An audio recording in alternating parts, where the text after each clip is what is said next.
Lors de la dernière édition des Assises, nous étions parvenus à dégager 5 composantes de la qualité des prestations juridiques.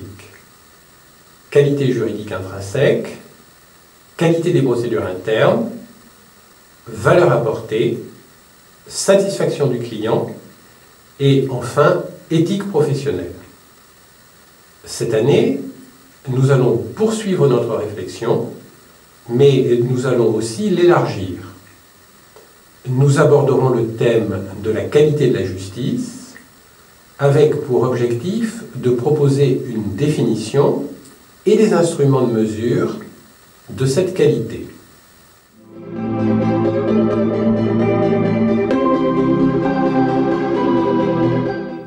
L'existence de la plupart de nos règles professionnelles et aussi de l'organisation ordinale sont justifiées par la nécessité de garantir aux usagers du droit l'accès à des prestations juridiques de qualité.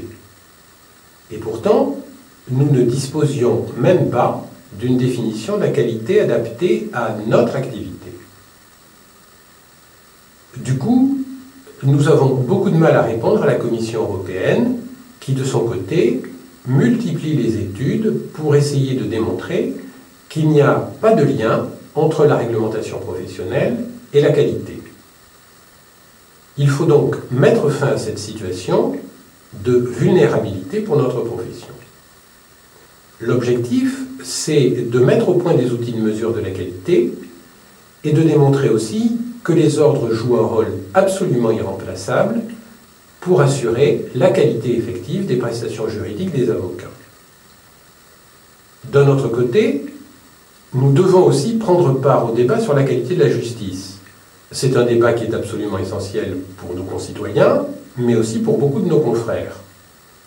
Aujourd'hui, nous subissons une multitude de textes législatifs ou réglementaires qui sont, paraît-il, destinés à améliorer la qualité de la justice.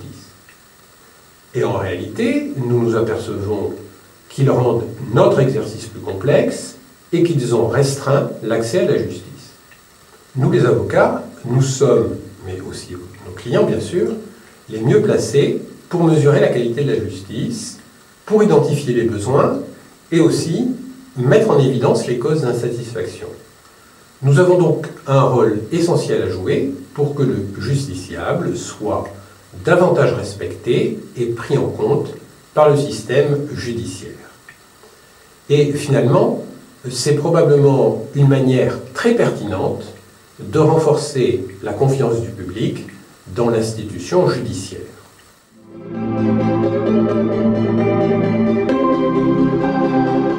Effectivement, le barreau de Paris participe cette année aux assises de l'ordinalité où il a bien sûr toute sa place. Plusieurs membres du Conseil de l'Ordre ont travaillé avec nous activement aux travaux de préparation et ils seront également présents dans l'animation d'un certain nombre des ateliers. Le bâtonnier de Paris sera là, il ouvrira la manifestation aux côtés de, bien sûr, la présidente de la conférence des bâtonniers, Hélène Fontaine.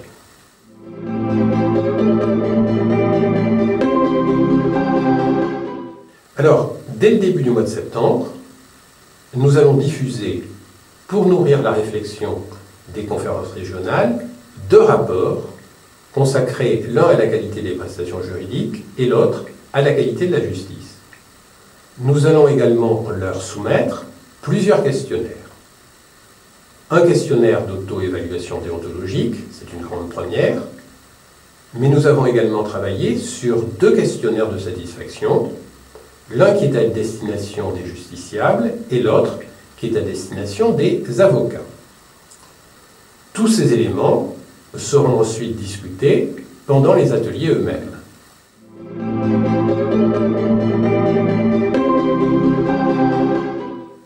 Cette année, nous avons vraiment voulu faire une place encore plus importante au travail en atelier.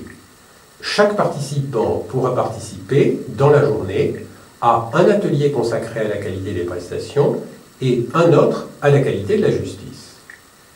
Mais en début de journée, nous allons effectivement commencer par une table ronde qui réunira des avocats, un représentant du CCBE et un représentant du barreau de Québec, un directeur juridique d'une grande banque et aussi un magistrat, membre du groupe de travail sur la qualité de la justice de la CEPEJ. Au passage, je vous recommande la lecture d'un rapport récent de la CEPEJ qui a été publié les 16 et 17 juin, intitulé « Pour une meilleure intégration de l'usager dans les systèmes judiciaires ».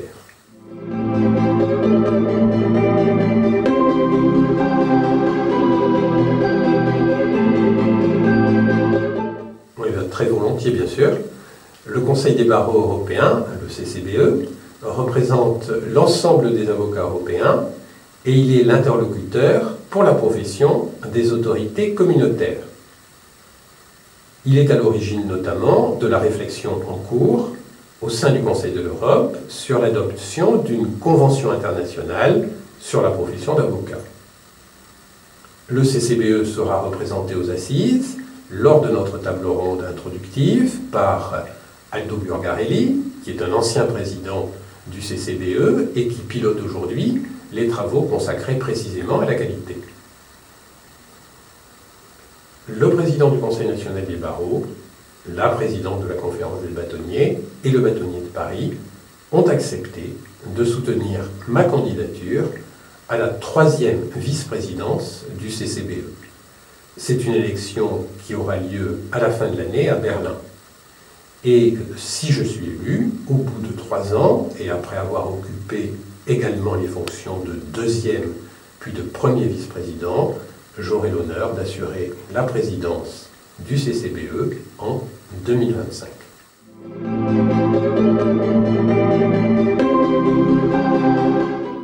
Oh, ça va être très simple. Si vous avez apprécié l'édition 2019 des Assises, alors vous devez participer à l'édition 2021. Nous avons tout fait pour que vous en gardiez un meilleur souvenir encore. Et puis ce sera l'une des premières occasions de nous retrouver tous ensemble. À bientôt, j'espère.